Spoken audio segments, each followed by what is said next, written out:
Shadow work includes things that are not part of your official job description, but are necessary for the organization to function. Often they are unseen.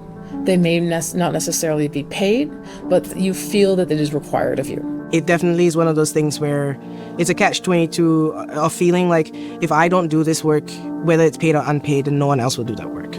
So we're seeing that in the racialized, marginalized communities as well.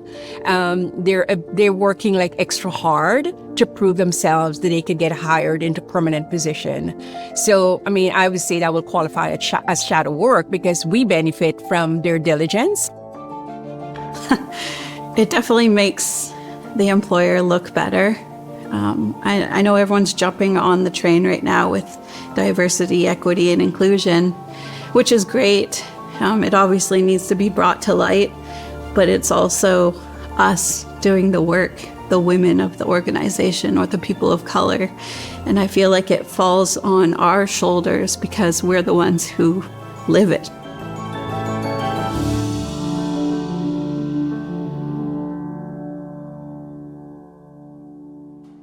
I think that one way of moving ahead with this is by having the conversations, bringing shadow work out of the shadows and having the conversation with people about what their personal goals and career goals are and what they expect out of a career. It's okay if you're stepping in to do something because you love to do it and you're doing it for the good of the company and you're doing it because you want to do it. But it's another thing when you feel like you have to do it because if you don't, you would not have this job continued, right?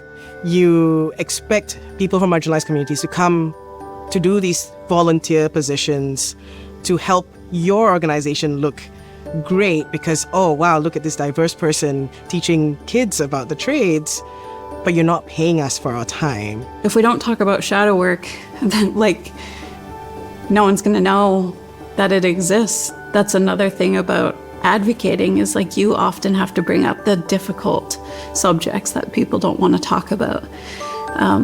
So you're often seen as a difficult person. So if we simply want to make the existing system more fair and recognize the work that we do, then what we want to do is we want to formalize it, and we want to formalize it in a way that respects the hours and the effort.